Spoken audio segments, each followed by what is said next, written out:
지금 오바다스를 하면서 에돔의 멸망에 대해서 이야기하면서 지난주에는 이스마엘 족속과 이제 이삭에 대해서 나누었고 이번 주에는 이삭의 두 자녀 에서와 야곱에 대해서 이렇게 말씀하고 있습니다. 여기 이제 우리가 읽어보면은 에스가 쌍둥이인데 에스가 형이잖아요. 형인데 에스가 먼저 나오고 뒤에 야곱이 나오면서 발꿈치를 잡고 나올 때부터 형이 되려고 막 발꿈치를 잡고 못 나가게 이러다가 이제 겨우 뒤따라 나온 것이 이제 야곱입니다. 야곱인데 그들의 의사와 관계없이 하나님이 태중에 있을 때부터 형이 동생을 섬기는 그런 하나님의 어떤 주권적 계획이 그렇게 있었던 거예요. 우리가 이런 걸 들어보면 참 하나님은 불공평하다 이렇게 생각을 합니다. 그러나 우리가 알아야 될 것은 하나님은 무조건 옳으십니다. 아멘. 우리는 자꾸 우리 중심과 우리가 가지고 있는 어떤 지식 또 이런 걸로 뭐 하나님이 뭐 이래 이런 경우가 많단 말이에요. 아까 내가 그 전도연 이야기했잖아요. 그 밀양이라는 거기서 전도연이가 자기가 생각하는 하나님이 있는 거예요. 자기 나름대로 자기에게 위안을 주고 뭐 하여튼 자기 신앙은 이런 거라고 자기 나름대로 세운 게 있는데 하나님이 그러질 않고 세상에 하나밖에 없는 아들을 죽인 그 사람을 갖다가 어떻게 그렇게 쉽게 용서해 줄 수 있냐 이러면서 막 격분하는 거예요. 하나님에 대해서. 지극히 자기중심적이고 이기적인 그런 신앙을 갖고 있죠. 그러나 우리는 잘 알아야 됩니다. 하나님은 주권자예요. 우리가 세워놓은 그런 윤리적인 기준이나 옳고 그런 그 속에 하나님이 들어오지 않는 분입니다. 하나님이 하시는 일은 무조건 옳은 거예요. 그걸 우리가 또 하나 더 보기 위해서 우리 성경을 하나 더 찾아봅시다. 로마서 9장 11절에서 13절을 우리 읽도록 합니다. 9장 11절에서 13절입니다. 한번 찾아보세요. 다 찾았습니까? 로마서 9장 11절에 13절을 우리 같이 한번 읽습니다. 그 자식들이 아직 나지도 아니하고 무슨 선이나 악을 행하지도 아니한 때에 택하심을 따라 되는 하나님의 뜻이 행위로 말미암지 않고 오직 부르신 이로 말미암아 서게 하려 하사 리브가에게 이르시되 큰 자가 어린 자를 섬기리라 하셨나니 기록된 바 내가 야곱은 사랑하고 에서는 미워하였다 하신 것 같으니라. 자, 이게 하나님의 주권이에요. 그래서 하나님이 택하신 자, 우리는 택하심을 입은 자입니다. 여기 이제 9장에 보게 되면은 또 나중에 토기장이의 비유도 나오죠. 토기장의 비유가 앞에 나옵니까? 뒤에 나옵니까? 뒤에 나오네. 뒤에 21절부터 이렇게 나오는데 하나님을 토기장이에다 비유를 하잖아요. 토기장이가 똑같은 진흙덩어리를 가지고 토기장이 마음대로 만드는 거예요. 여러분 그걸 그렇게 만들어 봤어요? 이제 그 요업이라고 그러죠. 요업 그 전문을 한 사람들은 이제 나중에 토기도 만들고 자기도 만드는데 똑같은 진흙을 버물려 가지고 같은 진흙 같은 재료인데 어떤 거는 귀한 그릇을 만들어요. 아주 그 진열장에는 하나 놓고 귀하게 여길 수 있는 그런 도자기를 만들고 그림도 아주 정성들여 그리고 어떤 건 똑같은 그런 재료를 가지고 토기장이가 만들고 싶은 뚝배기도 만들고 때로는 옛날에는 요강이라는 오줌바꿔 하는 거, 편바꿔 하는 그런 것도 만들고 토기장이 마음이에요. 토기장이가 그렇게 만드는 거예요. 만들다가 마음에 안 들면 또 깨버려. 이거 마음에 안 든다. 그거는 토기들이 탓할 일이 아니단 말이에요. 토기자는 왜 너는 참 불의하다. 왜 똑같은 진영을 만들면 똑같이 만들어야지. 똑같이 기중해야지. 왜 어떤 거는 기하고 어떤 거는 못하냐. 이렇게 말할 수가 없단 말이에요. 창조자가 해를 다르게 만들고 달을 다르게 만들고 또 별들도 다르게 만들고 그 창조자가 전 우주를 하나님의 계획에 따라 아주 조화롭고 아름답게 만드는데 이렇게도 만들고 저렇게도 만드는데 거기에 대해서 우리가 불평할 수 없다라는 거예요. 인간은 전부 다 자기중심적으로 생각하게 돼. 아까 이야기했던 그 밀양에 나오는 전도연처럼 자기를 포장해가면서 막 그렇게 하는데 자기가 생각했던 하나님이 아니다 말이에요. 그러니까 막 분노하고 하나님께 대항하고 막 거짓말이야 막 이런 노래 틀고 참 인간의 내면을 적절하게 잘 그렸기 때문에 아마 칸 영화제에서 그런 시상도 한 것이 아닌가 이런 생각이 드는데 우리가 야곱과 에스를 보면은 솔직히 참 야곱은 호감이 안 가는 사람이에요. 굉장히 야가 빠지고 그렇잖아요. 남자답게 에스는 밖에 나가 사냥하고 막 힘쓰고 오늘 화끈하고 남자들이 말하는 그런 남자다운 사람인데 야곱은 그렇지 않고 늘 뭐 엄마 옆에 야곱이 엄마 곁을 떠나서 베델로 해가 도망을 갈 때 그때 나이가 여러분 몇 살이나 됐을 것 같아요? 신학자들이 계산을 했는데 약 77세로 와요. 우리가 생각할 때 어린애라고 생각하는데 그렇지가 않아요. 나이가 그때까지 마마보이라 늘 엄마 옆에 앉아가지고 참 기가 막힌 거지, 그죠? 그래가지고 이제 형이 근데 한 가지 뭘 아느냐, 영적인 축복이 뭔지를 알아요. 영적인 축복이. 이게 우리가 좀 모자라고 부족해도 영적인 욕심을 좀 부여해야 된다는 거예요. 야곱은 그 장자권이라는 거, 형이 나와봐봐야 한 1, 2초 먼저 나왔는데 바로 뒤에 손잡고 따라 나왔잖아요. 발목 잡고. 근데 형 동생 그러는데 형이 장자권을 갖고 있잖아요. 그 장자권이 성경에서는 그냥 큰아들, 둘째 아들 그런 것이 아니라 기업의 대표성을 이어받고 언약의 대표성을 이어받는 굉장히 그 장자권이라는 게 크단 말이에요.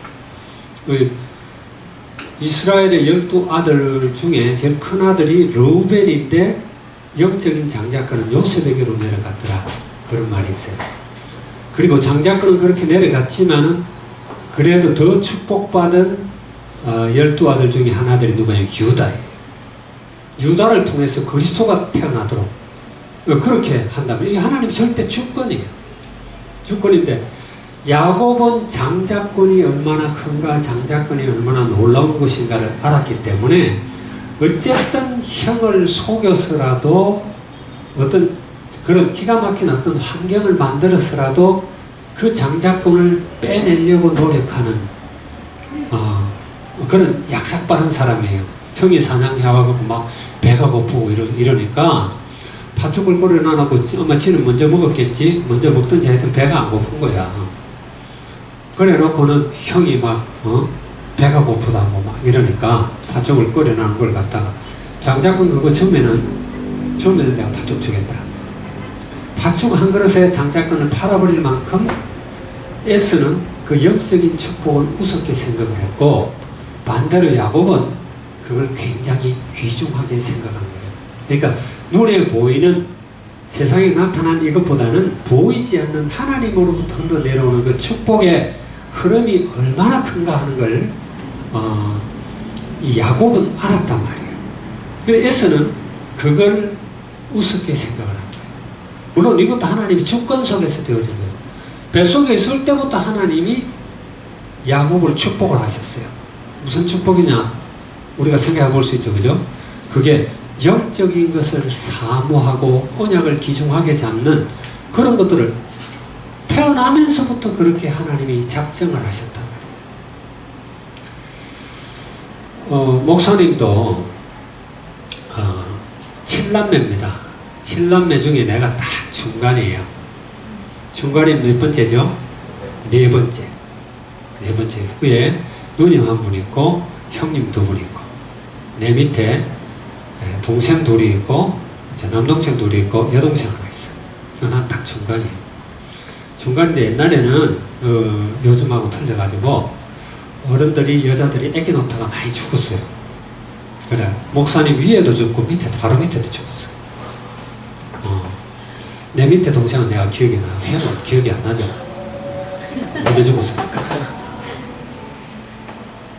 그런데 보면은 참 이상해요. 이 복음을 정하고 이야기를 해도 하나님이 나를 제일 먼저 부르는데 나는 영적인데 관심이 많은 거예요. 내 밑에 동생은 바로 밑에 지금 동생은 이제 그것도 거의 그 정년퇴직 할 때가 됐어요. 그 부부가 다 교사인데 복음을 못 알아들어요. 우리 형님들 아무리 이야기도 잘 못 알아들어요. 근데 우리 이제 막내가 옛날에 있던 김원기 집사예요. 김원기 집사는 복음에 반응을 해요. 근데 하는 여러 가지 일냐는 제일 규모 없고 제일 엉터리예요. 근데 복음에는 가장 빠르게 반응을 해요. 근데 이게 하나님의 주권이고 하나님의 은혜라는 거예요. 근데 사단은 어떻게 하든 복음 받는 것을 방해합니다. 복음 받는 것을. 우리가 알듯이 예수님이 이 땅에 오시려고 할 때 그 예수님이 아예 태어나자마자 죽이려고 시도했던 사람이 헤롯 대왕이죠. 그죠? 사실은 헤롯이 아니라 헤롯의 배후의 역사는 사단이에요. 그래가지고 누가 태어난 아이들 중에 누가 예수님인지 알지 못하니까 그때 태어나던 시점으로 기준을 해서 2살 아래 베들레헴 지역에 있는 모든 아이들을 다 죽여버린 거예요. 그뿐만 아니라 예수님을 죽이면은 자기가 완전히 승리할 줄로 믿고 결국은 십자가에 매달잖아요. 사단이 자기께 넘어간 거지. 옛날에 그 패션 오브 크라이스트라고 그 영화 여러분 봤죠, 그죠? 거기 보면은 딱 그거 하나는 참 잘 그린 것 같아. 그 예수님이 십자가에 못 박힐 때 사단이 막 승리의 함성을 부르면서 그 아주 미묘한 표정으로 고통 속으로 들어가는 거. 결정적으로 패배해버린 거. 이런 걸 그려놨어요. 그려놨는데, 어쨌든 그 예수님을 결국은 사단은 죽였습니다. 근데 죽였는데 그것이 하나님의 계획이고 하나님이 그걸 통해서 복음을 완성하시려는 하나님이 아주 창세전부터 준비하신 절대로 사단은 알아채지 못하는 그런 전략이잖아요. 그걸 통해서 복음을 이뤘는데 어쨌든 하나님께서 택한 이스라엘 백성을 세상 사람들은 굉장히 미워하고 어떤 방법으로든 간에 이스라엘 백성들을 멸하려고 많은 애를 썼어요. 그게 이제 지난번에 우리가 말씀을 나눴던 에스더 사건 불임절입니다. 불임절, 그죠? 민족적으로 다 멸절시켜버리려고 사단은 그런 계획을 세우셨어요. 민족적으로. 근데 그것이 말하자면 복음을 설명하는 거잖아요. 결국은 이스라엘 민족을 다 죽이고 그 대표자인 모르드게를 높이 장대에 달려고 마음먹었는데 거기 하만이 달렸어요. 예수님을 십자가에 못 박은 줄 아는데 사실은 거기 사단이 못 박혔고 죄가 못 박혔고 이렇게 된 거하고 똑같은 거죠. 그죠? 이런 일들이 그때뿐만 아니라 계속 일어납니다. 로마가 이스라엘을 지배할 때, 로마의 속국이 됐을 때, 로마는요, 로마 제국은 이런 각 민족의 어떤 신앙이라든지 이런 것에 대해서 굉장히 관대했어요. 아니면 다신교에 다신교. 어떤 신을 믿어도 괜찮다. 그래서 모든 종교를 다 수용하는 거예요.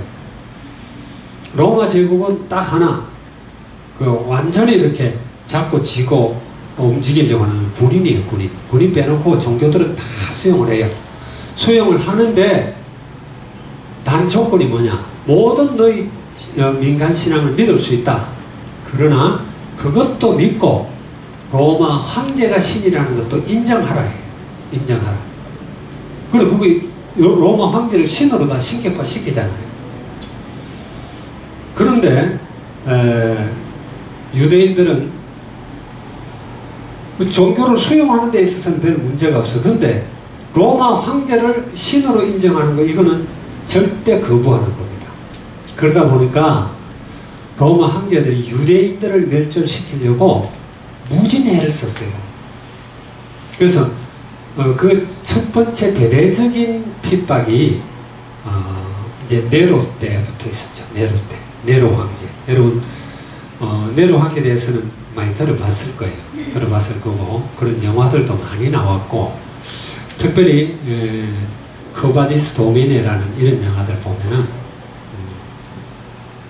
이제 아주 재미있게 이렇게 만들어놨잖아요. 크리스찬들을 막 잡아가지고 죽이는데 너무너무 잔인하게 막 그 콜로시움에 지금 콜로시움 가보면 그런 흔적들이 있거든요. 콜로시움에 이 굶긴 사자들을 쫙 이렇게 가둬놨다가 유대인들을 집어넣어 놓고 풀어요. 그럼 확 튀어나와갖고 잡아먹잖아요. 그리고 또 사람들을 갖다가 이런 뾰족하게 꼬챙이를 만들어가 거기 항문에서부터 피우는 거예요. 머리까지 나오더라고.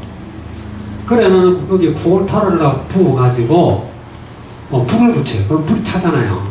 밤에. 이렇게 죽이기도 하고. 그러는데도 불구하고 크리스찬들이 남아서 생명이 남아있는 그 시간에 막 찬양을 불러요. 찬양을 부르니까 네로가 그것 때문에 미치는 거야. 아니, 막 살려달라 그러고 막 엉엉 울고 고통스러워 이래야 되는데 막 찬양을 부르니까 절절을 몰라는 이런 것들이 나오잖아요. 근데 그게 네로 황제 때뿐이 아니에요. 네로가 결국은 AD 68년에 자기도 죽죠. 자기도 죽고 자살하죠. 자기가 결국은 자살하는데 그 이후부터 콘스탄티누스가 황제가 될 때까지 계속해서 유대인들은 그 로마 제국에서 유대인들을 이렇게 제거하려고 많은 핍박을 가했어요. 그게 이제 교회사의 역사입니다. 그것뿐만 아니라 이제 스페인에서는 종교재판소를 만들고 종교재판소를 만들어 가지고 주로 이제 죽이는 사람이 두 종류의 한 사람은 세 종류라고 봐야 되겠는데 유대인과 모슬렘과 크리스찬이에요. 근데 그 중에 가장 큰 피해를 본 사람도 이제 크리스찬들이죠, 그죠? 근데 유대인들도 마찬가지입니다. 유대인들도 유일 신을 갖다가 믿으려고 그러고 로만 가톨릭을 인정하지 않고 이러니까 로만 가톨릭에서 종교재판소를 통해서 이렇게 유대인들을 핍박하고 예수 믿는 사람들을 핍박하고 그렇게 결국 죽이는데 저 알베르토 로메로라는 그 예수의 신부가 쓴 책에는 6,800만 명을 죽였다. 6,800만 명. 근데 보통 교회 역사들이 이야기하기로는 5천만 명 정도 죽였다 그러거든요. 5천만 명도 엄청나잖아요. 그래서 어쨌든 예수 믿는 이 그리스도라는 이걸 지상에서 없애버리려고 그런 시도를 많이 해요. 그 최근에 있었던 것이 말하자면 히틀러를 통해서 600만 명을 죽인 사건입니다.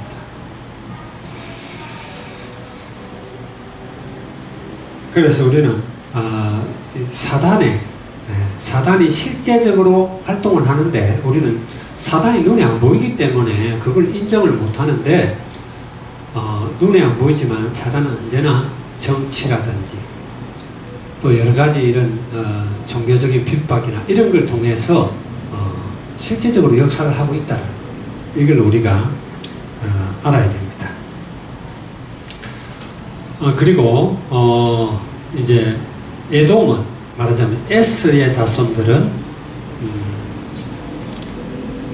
참 안타깝게도 보면은 그 구약 성경을 읽어보면요, 모압과 암몬은 아예 하나님의 총에 들어오지 못한다라고 이야기했어요. 모압과 암몬은 누구냐면 롯의 자녀들입니다. 롯의 자녀인데 여러분이 알듯이 롯이 소돔과 고모라의 그 재앙을 피해서 동굴에 가 있을 때 딸들이 롯에게 술을 잔뜩 먹여놔 놓고 우리가 이러다가는 우리의 시족이 마르겠다 이래가 아버지를 갖다 술을 먹여놔 놓고 큰딸이 들어가고 둘째 딸이 들어가고 이래가지고 애를 배가 놓은 사람들이 모압과 암몬이에요. 근데 그 모압과 암몬은 아예 하나님의 총에 못 들어오게 했는데 에돔, 이 에서 자녀들은 들어오게 했어요. 그럼에도 불구하고 에서 자녀는 철저하게 멸절을 당합니다. 그래서 공식적으로는요, 에서의 자녀들, 에돔 자녀들은 이 땅에 없어요. 그 족속은 없어요.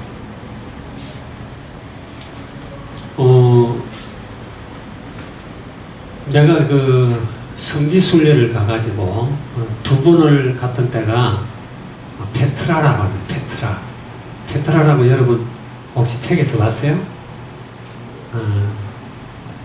봤을 거예요. 인디아나 존스 영화 같은 데 보면 나오죠, 그죠?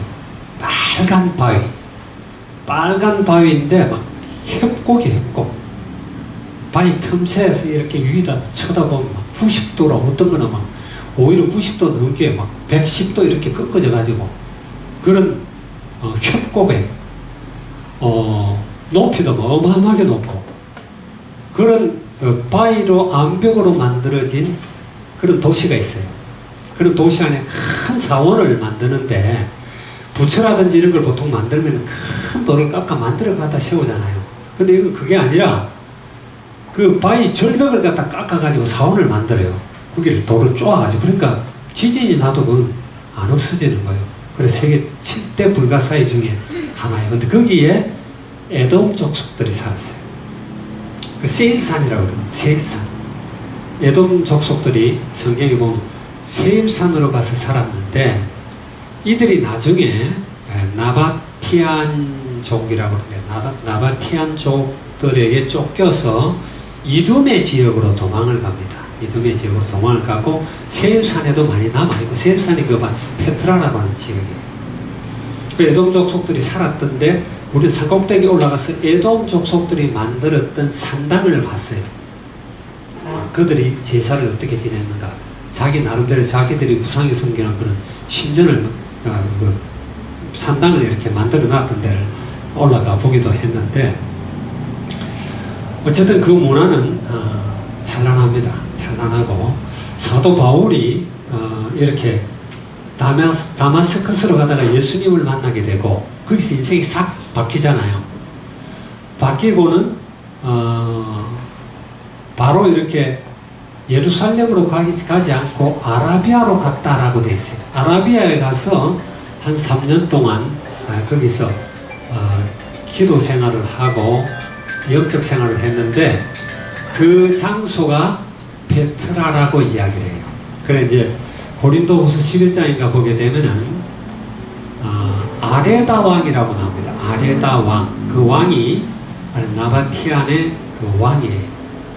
근데 70년 이후에 AD 70년 이후에 AD 70년이 여러분 무슨 해인지 알죠? 그죠? AD 70년에 예루살렘 성전이 돌 위에 돌 하나도 남지 않고 다 무너지고 이스라엘 백성들이 전 세계로 흩어졌어요. 흩어진 그때 이두메 족속도 완전히 이 땅에서 사라졌다. 그렇게 이야기해요. 그러니까 어떤 학자들은 또 그걸 뭐 그렇게도 안 보고 지금 이슬람의 이슬람권 이슬람 종교의 조상들이 이스마엘의 자손인데 그 중에 에돔 족속도 있다라고 이야기를 해요. 아무래도 남아있겠지. 완전히 없어지게 했겠어요. 근데 공식적으로는 그렇게 돼 있어. 그렇게 돼 있는데, 자, 우리는 그냥 이걸 학문적으로 그렇다, 역사적으로 그렇다 이렇게만 알 게 아니라 어떻게 그 언약을 놓쳤다고 해서 그렇게 민족이 철저하게 망할 수가 있는가? 에돔 족속이 보게 되면은 계속 유대인들을 방해합니다. 계속 유대인들을 방해해요. 이래가지고 이 그리스도가 이 땅에 오셔서 그 일을 성취하기까지 모든 일들을 방해하는데, 결국 그 마지막에 예수님이 십자가에 못 박고 했을 때 그때 왕이 헤롯 왕이거든요. 이게 이 이둠의 자손이에요.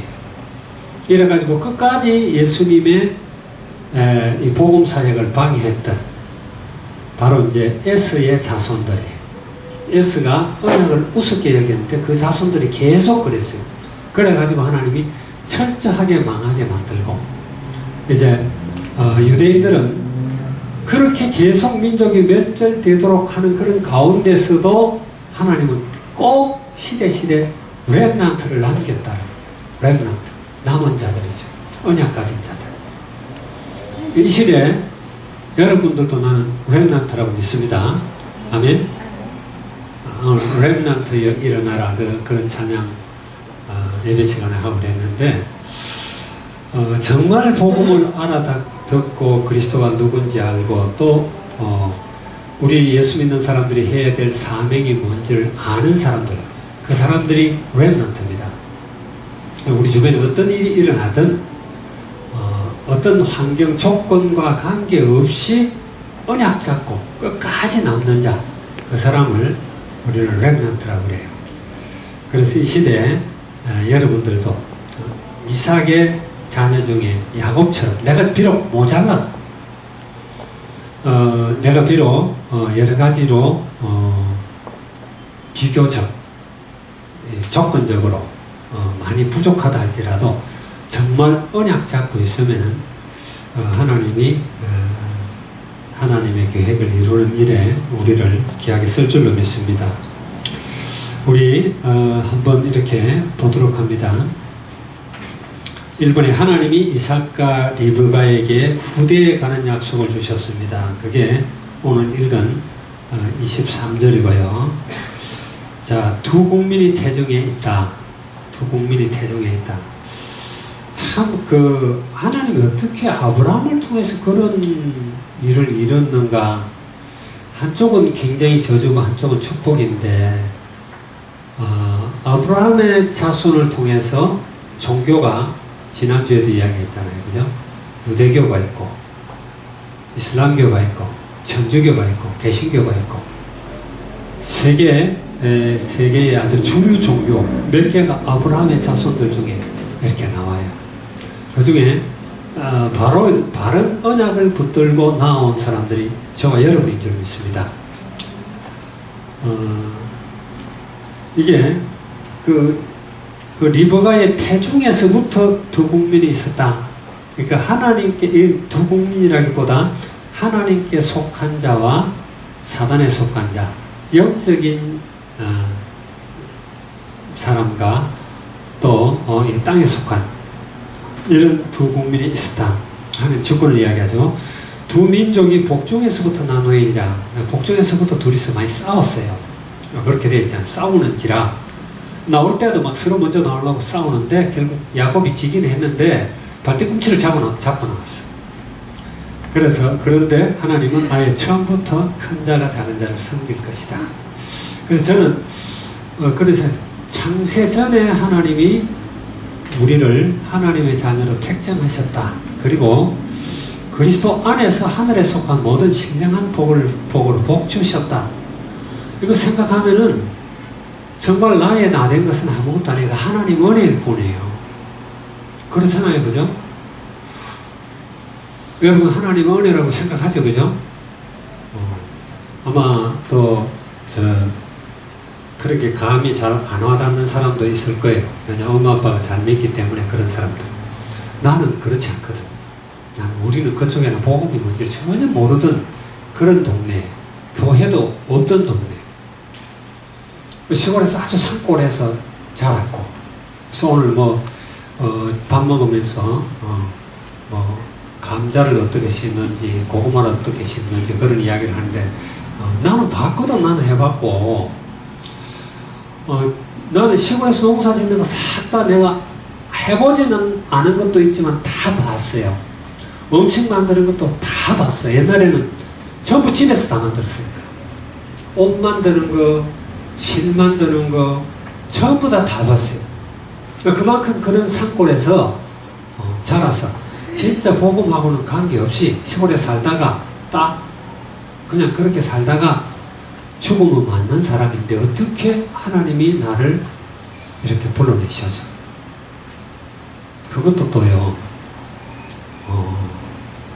여러분들처럼 어릴 때부터 복음을 접했으면 좋은데 나는 그렇지는 못했어요. 내한테 누가 전도를 했는지도 몰라. 근데 난 한 번도 전도받은 기억이 없어. 그리고 보통 교회 안 다녀도 크리스마스 때나 이럴 때 교회 한 번씩 가보잖아요. 선물 주는데. 나는 그런 기억도 한 번도 없어. 한 번도 없어. 우리 중학교 다닐 때 중학교 앞에 교회가 하나 있었어요. 근데 그거는 전혀 나와는 상관없는 거라고 생각하고 마당에도 안 가봤어. 멀리서 뭐 저런 데가 있구나 그냥 이렇게만 생각했어. 그런데 참 신기하죠, 그죠? 군에 가서도 처음에는 군에를 갔는데 우리 때는 그 훈련을 많이 받았거든요. 나도 이렇게 고된 쫄병 생활을 하고 막 유괴 훈련, 공수 훈련 이런 거 다 받았어요. 그런 걸 다 받고 이제 자대에 이렇게 배치가 됐는데 자대에 가니까 또 뭐 자대 훈련이다 이래가 또 몇 주간을 또 받는 거예요. 훈련을. 근데 그 훈련을 받는데 이제 쉬는 때가 있어요. 그게 이제 정훈 시간이라고 할 때 그 정훈 시간에는 교회를 가는 거예요. 그때가 이제 교회를 처음 가봤어. 교회를 처음 가는데 참 그때 목사님이 내가 볼 땐 좀 이상한 목사님이야. 목사님이 뭐라고 그러냐면은 거기 온 군인들한테 이제 여기는 여러분들 편안하게 생각하시라. 편안하게. 자고 싶은 사람은 자고 쉬고 싶은 사람 쉬고 듣고 싶은 사람 듣고 너무 훈련을 심하게 받고 힘드니까 여기서는 편안하게 생각하라.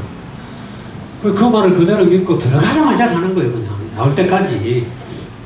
그러니까 신병생활 신병훈련소에서 몇 주간 훈련을 받았는데 예수님에 대해서 손톱만큼도 들은 기억이 안 나는 거예요.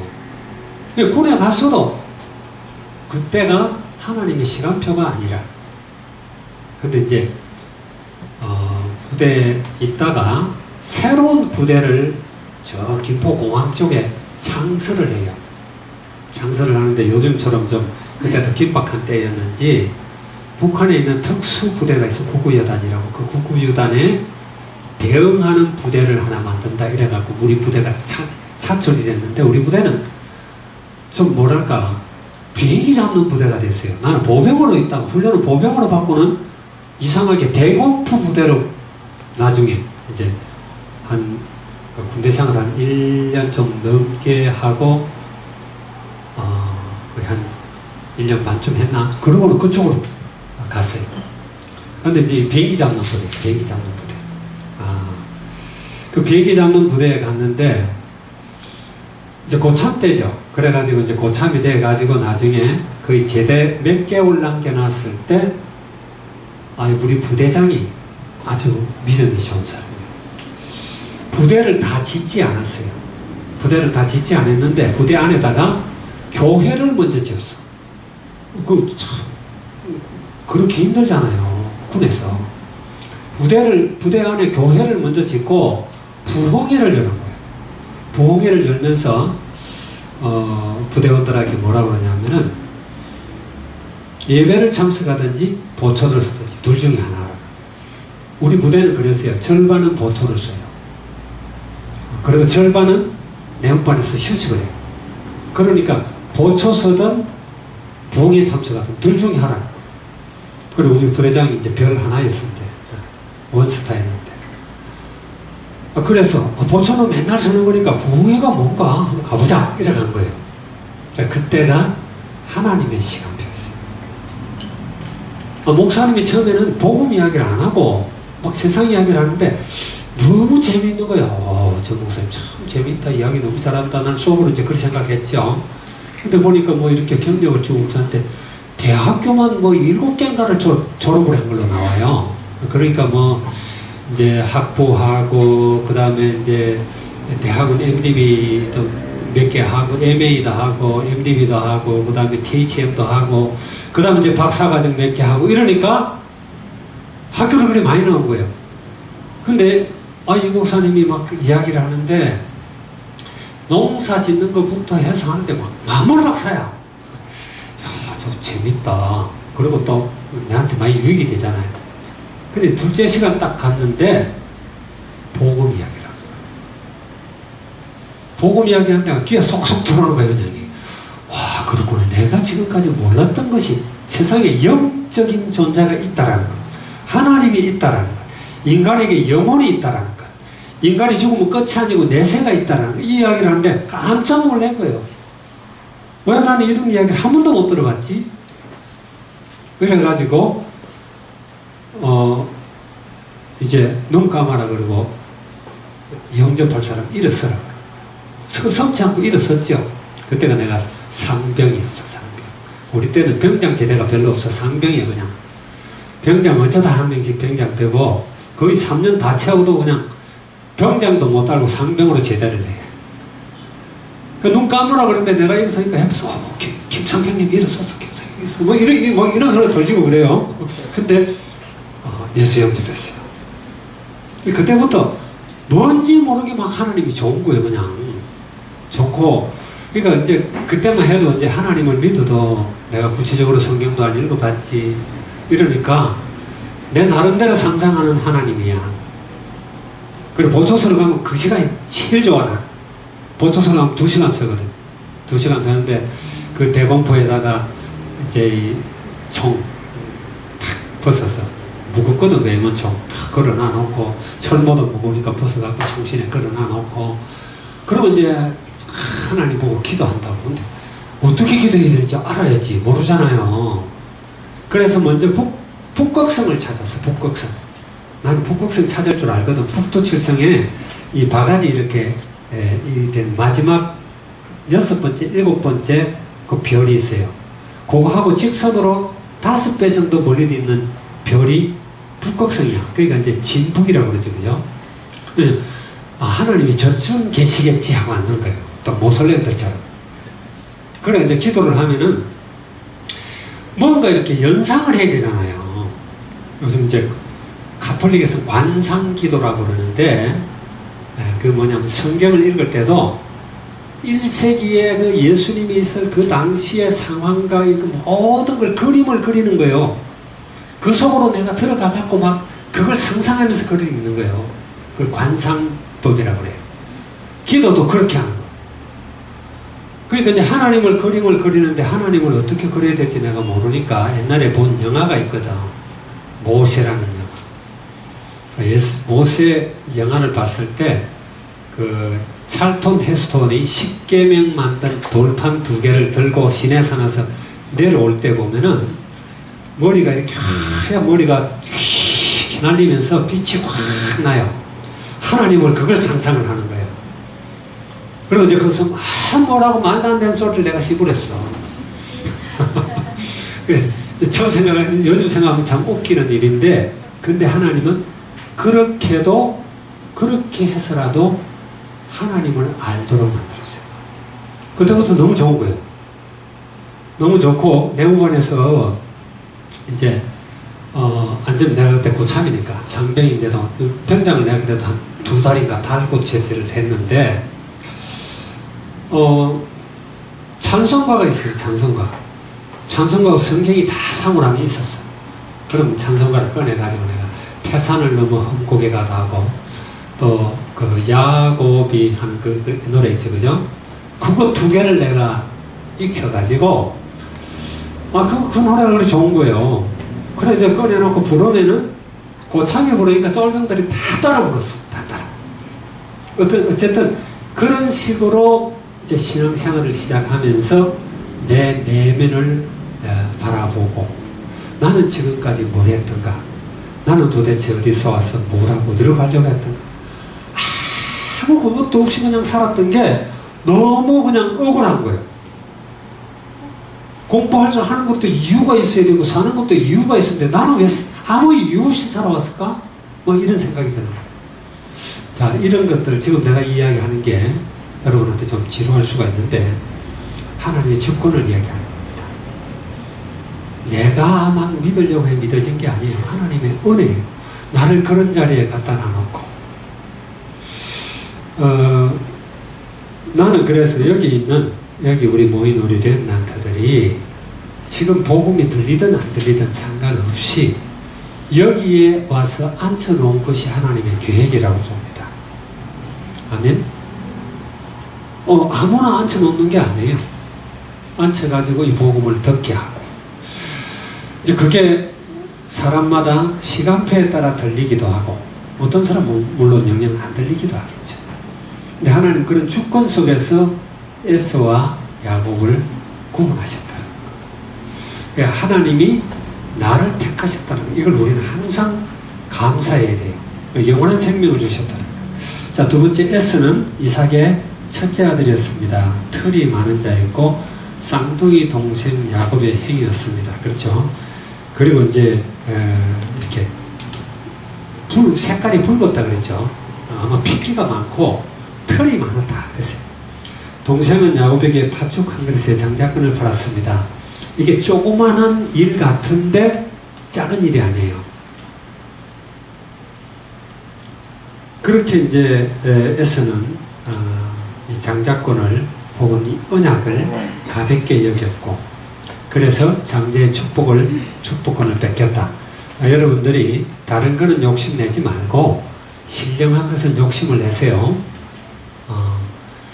탐욕은 우상숭배라 그랬어요. 이 땅에 있는 것, 눈에 보이는 것, 이런 것들은 욕심을 내면은 한정되어 있는 거잖아요. 이 지구상에 지금 앞으로도 계속 문제가 일어날 건 틀림없이 땅 문제예요. 땅 문제. 땅은 한정되어 있는데 서로가 많이 가지려고 하니까 땅값이 자꾸 올라갈 수밖에 없어요. 그래서 사람이 없어지면은 땅값이 싸지겠지만은 그럴 수가 없거든요. 그리고 눈에 보이는 거 자꾸 더 가지려고 하는데 이거는 우상숭배고 이건 굉장히 해로운 겁니다. 다른 사람을 걱정시키고 문제 속으로 집어넣는 거고 내 욕심 때문에 다른 사람이 갈등하게 만들잖아요. 그런데 영적인 거는 그렇지 않아요. 우리가 아무리 욕심을 많이 내도 다른 사람들에게 전혀 피해가 가는 것이 아니고 내가 아무리 욕심을 많이 내도 이거는 무한정으로 있는 것이기 때문에 여러분들이 영적인 욕심을 내야 돼요. 나는 어떻게 하든 하나님께 은혜 받는 이거는 내가 다른 사람에게 절대 놓치지 않겠다. 무슨 일이 있어도 나는 하나님의 은혜 가운데 있고 하나님께 영광 돌리고 또 사람 살리는 이런 일을 하겠다.